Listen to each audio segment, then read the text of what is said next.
طور سے اور ملک میں بسنے والے تمام مذاہب کے لوگوں سے یہ کہا تھا کہ اے لوگوں، جناح پارٹی کے اس دھوکے میں نہ آنا۔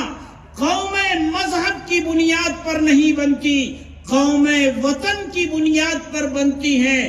ہندوستان ہم سب کا وطن ہے اور ہندوستان کے اندر رہنے والے تمام لوگ، ان کا دھرم کچھ بھی ہو، ان کا مذہب کچھ بھی ہو، وہ ایک قوم ہے۔ مسلمان ہوں، ہندو ہوں، سکھ ہوں، عیسائی ہوں، جینی ہوں، یہ سب ایک قوم ہے۔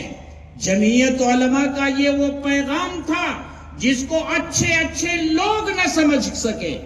علامہ اقبال جیسا زیرک شخص وہ بھی حضرت شیخ الاسلام کی اس بات کو نہ سمجھ سکا اور اس نے حضرت شیخ الاسلام پر تنقید کی اور حضرت شیخ الاسلام کی شان میں کچھ اشعار کہے، لیکن ان سے غلطی یہ ہو گئی کہ انہوں نے قوم کا ترجمہ ملت کے ساتھ کر دیا۔ حضرت شیخ الاسلام نے قوم کا لفظ استعمال کیا تھا اور اقبال نے قوم کا ترجمہ ملت کے ساتھ کر کے حضرت شیخ الاسلام پر اعتراض کیا۔ ان کے وہ اشعار جو فارسی میں انہوں نے کہے تھے آج بھی ان کی کلیات میں موجود ہیں، جبکہ یہ تاریخی حقیقت ہے کہ جب علامہ اقبال کو اپنی اس غلطی کا احساس ہوا تو اس سے انہوں نے رجوع فرما لیا تھا، لیکن پتہ نہیں کس مجبوری کی بنیاد پر آج بھی ان اشعار کو رکھا گیا ہے۔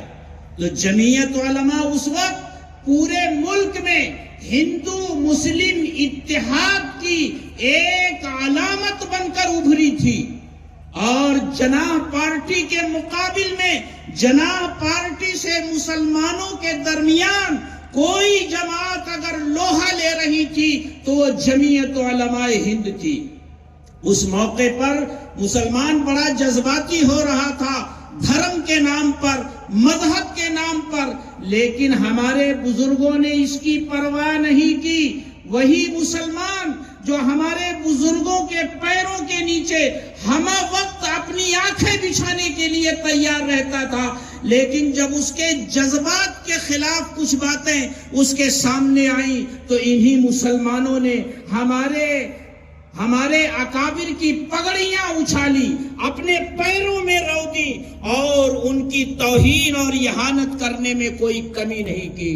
لیکن جمعیت علماء کے اکابر اور ہمارے علماء اور خاص طور سے شیخ الاسلام رحمت اللہ علیہ نے اس کی کوئی پرواہ نہیں کی، ملک کی تقسیم کا ڈٹ کر مقابلہ کیا، اور آخر وقت تک جمعیت علماء کا یہ مطالبہ رہا کہ ملک تقسیم نہیں ہوگا، اسے نہیں ہونا چاہیے، اسے نہیں ہونا چاہیے۔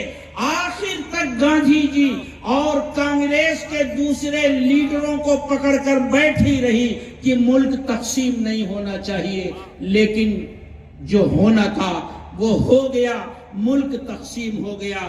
تو جمعیت علماء کا ایک بڑا کارنامہ یہ ہے کہ اس نے ملک کو تقسیم ہونے سے بچانے کے لیے ایڑی چوٹی کا دور لگایا۔ اس کے بعد جب ملک تقسیم ہو گیا تو اب اس ملک کا دستور کیا ہوگا، اس ملک کا سنویدھان کیا ہوگا، اس ملک کا قانون کیا ہوگا؟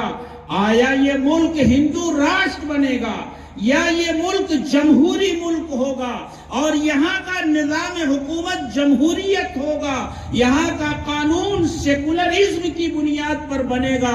جمعیت علماء ہند اس قانون ساز کمیٹی میں شریک رہی جس کی قیادت بابا صاحب امبیڈکر کر رہے تھے، حضرت مولانا ابوالکلام آزاد اور اس وقت کے جمعیت علماء کے جنرل سیکریٹری حضرت مولانا حفظ الرحمان سیوہاروی رحمت اللہ علیہ اس قانون ساز کونسل کے رکن تھے، اور ہمارے ان اکابر کی کوششوں سے یہاں کا جو سنویدھان ہے، یہاں کا جو دستور ہے، یہاں کا جو آئین ہے وہ سیکولر آئین بنا۔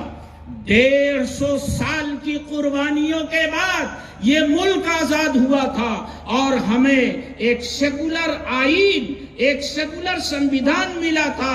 اب 70 سال بھی نہیں گزرے اور پھر اب اسی آئین کے اوپر حملہ ہو رہا ہے، اس کے سیکولر کردار کو ختم کرنے کی کوشش کی جا رہی ہے۔ یہ سی اے اے کیا ہے؟ دھوکے میں مت آنا۔ جو لوگ یہ کہتے ہیں کہ یہ قانون یہ شہریت دینے والا قانون ہے، شہریت لینے والا قانون نہیں ہے، اس دھوکے میں اور اس بہکاوے میں نہ آنا۔ یہ قانون ہمارے ملک کے سنویدھان پر حملہ ہے، ہماری جمہوریت کو ختم کرنے کے لیے یہ قانون لایا گیا ہے۔ اگر آج ہمارے دستور کی یہ بنیادی اینٹ ہٹا دی گئی تو دستور کی دیوار پھر گرنی شروع ہو جائے گی اور پھر دستور کی حفاظت نہیں ہو سکے گی۔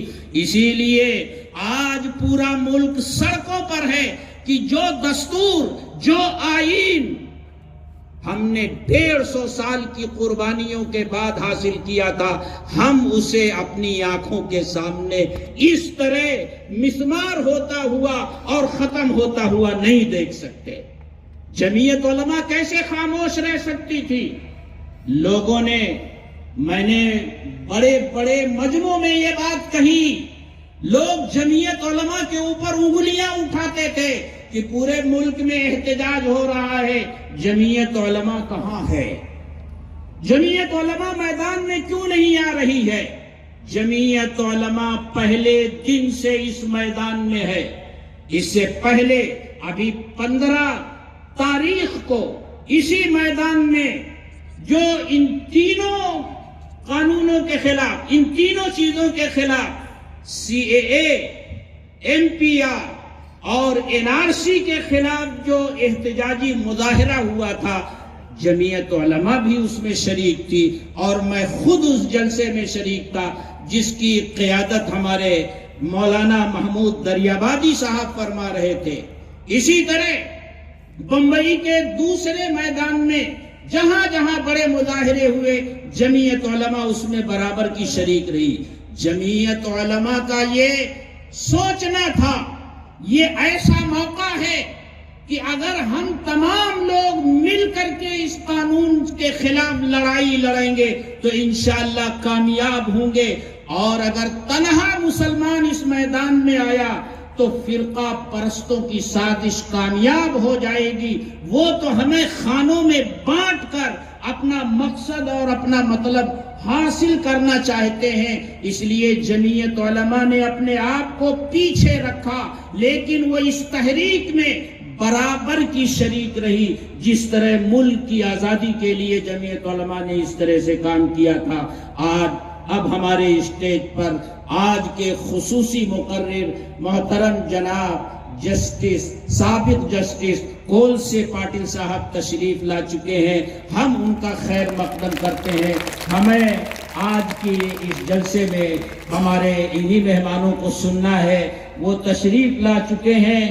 اب میں وقت کی نزاکت کے پیش نظر اپنی گفتگو زیادہ دیر